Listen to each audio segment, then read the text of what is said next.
ಎಲ್ರಿಗೂ ನಮಸ್ಕಾರ ಆ್ಯಂಡ್ ಮತ್ತೊಮ್ಮೆ ಎಲ್ರಿಗೂ ವೆಲ್ಕಮ್ ಬ್ಯಾಕ್. ಸೊ ನಾನು ನಿಮಗೆ ಹೇಳಿದ್ದೆ ಪ್ರೀವಿಯಸ್ ವಿಡಿಯೋದಲ್ಲಿ ನಾವು ಅಭಿಷೇಕ ಮತ್ತು ನವಗ್ರಹ ಪೂಜೆ ಮಾಡಿಸಿದ್ವಿ ಅಂತ. ನವಗ್ರಹ ಪೂಜೆ ಮಾಡಿಸಿದ್ರೆ ಅಪ್ ಟು 9 ಡೇಸ್ ನಾವು 9 ದಿನ 9 ಎಳ್ಬತ್ತಿನ ಹಚ್ಚಿ ಪೂಜೆ ಮಾಡಬೇಕು. ಸೊ ಅದಕ್ಕೆ ನಾನು ನಮ್ಮ ಅಕ್ಕ ದೇವಸ್ಥಾನಕ್ಕೆ ಹೋಗ್ತಾಯಿದ್ವಿ. ಅಮ್ಮ ಇದ್ದಿದ್ರೆ ಅವರೇ ಹೋಗ್ತಾಯಿದ್ರು, ಅವ್ರು ಓಂ ಶಕ್ತಿಗೆ ಹೋಗಿದ್ರಲ್ಲ. ಸೊ ನಾನು ನಮ್ಮ ಅಕ್ಕ ನಮ್ಮ ಅಪ್ಪ ಬಂದಿದ್ವಿ. ಫಸ್ಟ್ ಎಳ್ಬತ್ತಿನ ಹಚ್ಬಿಟ್ಟು ಆಮೇಲೆ ದೇವಸ್ಥಾನ ಒಳಗಡೆ ಹೋಗಬೇಕು. ಹೋಗಿ ದೇವ್ರಿಗೆ ಕೈ ಮುಕ್ಕೊಂಡು ಅಲ್ಲೇ ಊದ್ಕಟ್ಟಿ ಇಟ್ಟಿರ್ತಾನೆ, ನಾವು ಬೇಕಿದ್ರೆ ಪೂಜೆನ ಮಾಡ್ಕೋಬೋದು. ದೇವ್ರಿಗೆ ಪೂಜೆ ಮಾಡಿ ನಾವೆಲ್ಲ ಮನೆಗೆ ಬಂದ್ವಿ. ಮನೆಗೆ ಬಂದುಬಿಟ್ಟು ಅಪ್ಪಗೆ ಮತ್ತು ಅಕ್ಕಗೆಲ್ಲ ಟೀ ಮಾಡಿಕೊಟ್ಟೆ. ನಾನು ಆಮ್ಲ ಜ್ಯೂಸನ್ನ ಮಾಡಿಕೊಂಡೆ. ಇದಕ್ಕೆ ನಾನು 2 ಆಮ್ಲ, ಹಾಫ್ ಲೆಮನ್, ಸ್ವಲ್ಪ ಜಿಂಜರ್, ಸ್ವಲ್ಪ ಕರಿಬೇವು ಮತ್ತು ಸ್ವಲ್ಪ ಉಪ್ಪನ್ನ ಹಾಕ್ಕೊಂಡು ನಮಗೆ ಎಷ್ಟು ನೀರು ಬೇಕೋ ಅಷ್ಟು ನೀರನ್ನ ಹಾಕ್ಕೊಂಡು ಜ್ಯೂಸನ್ನ ನಾನು ರೆಡಿ ಮಾಡಿಕೊಂಡೆ.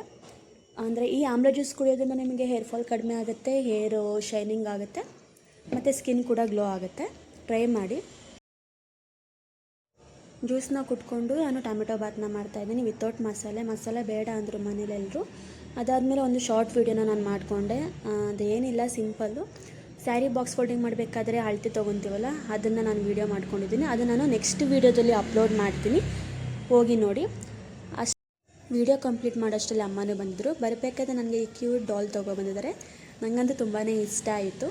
ಸೊ ಅಮ್ಮ ಟಯರ್ಡ್ ಆಗಿದ್ದಾರೆ, ಜಾಸ್ತಿ ಡಿಸ್ಟರ್ಬ್ ಮಾಡೋದು ಬೇಡ ಅಂತ ಅವ್ರಿಗೆ ರೆಸ್ಟ್ ಮಾಡೋಕ್ಕೆ ಹೇಳಿ ನಾನು ಬಂದೆ. ಆಮೇಲೆ ಬರಬೇಕಾದ್ರೆ ಇದು ಬೀಚಲ್ಲಿ ಕಪ್ಪೆ ಚಿಪ್ ಸಿಕ್ತು ಅಂತ ಅದು ತೊಗೊಬಂದಿದ್ದಾರೆ. ಇದರಲ್ಲೇನಾದರೂ ಮಾಡಿ ಅಪ್ಲೋಡ್ ಮಾಡ್ತೀನಿ. ಸೊ ಇವತ್ತಿನ ವ್ಲಾಗ್ ಇಷ್ಟೇ. ಬಾಯ್.